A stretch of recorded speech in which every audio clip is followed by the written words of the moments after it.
CNN more than 480 people, including several ministers and a former president, were quietly vaccinated against COVID-19 in Peru even before the country's official vaccination campaign began, says President Francisco Sagasti. Announced Monday that 487 people took advantage of their position to receive the Chinese-made Sinopharm vaccine early. During a televised address Monday night, reported state media, we reiterate our indignation and disappointment after being informed that 487 people, including many senior officials, took advantage of their position to be immunized with the Sinopharm vaccines, which came as a compliment to those used in clinical trials in our country, Sagasti said. The revelation follows local media reports that former President Martin Vizcarra and his wife, Maribel Diaz Cabello, were vaccinated while in office last October and did not disclose this information to the public. Vizcarra has said that he and his wife were vaccinated as part of a clinical trial, but Cayetano Heredia University, which is in charge of the trials, denied that they had participated as volunteers. Read more. Not all officials who received the early vaccine were part of Vizcarra's administration. Sagasti noted that several members of his own government, including Foreign Minister Elizabeth Astete, were also vaccinated early, and we are outraged, and this causes us a deep feeling of pain, because these people who made up our transition and emergency government, failed to fulfill their duty as public servants and to show loyalty to the President of the Council of Ministers and me,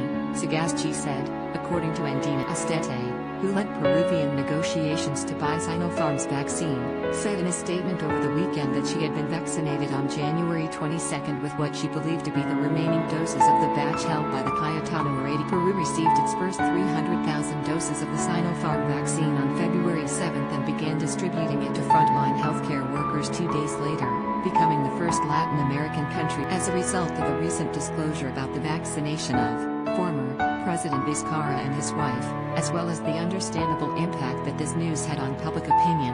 I am aware of the serious mistake I made, which is why I decided not to receive the second dose, Astete said. The full list of those vaccinated will be sent to the country's Comptroller General's office, the Public Ministry, the State Attorney's General Office, and an investigation commission formed by Health Minister Oscar Ugarte. The Chinese embassy in Peru said they were aware of the reports but did not have information on who was vaccinated. The Chinese side emphasizes that this clinical trial is carried out in compliance with the procedures required by the Peruvian authorities. The embassy said the Chinese side has no information on the identity of those vaccinated. Peru became the first Latin American country to distribute China's Sinopharm vaccine on February 9. Although other agreements have been finalized with Pfizer/BioNTech and Oxford-AstraZeneca, the Sinopharm vaccine is the only vaccine being used for the country's vaccination rollout at the moment. Peru currently has 1,238,501 confirmed cases of COVID-19 and 43,880 reported deaths, according to Johns Hopkins University.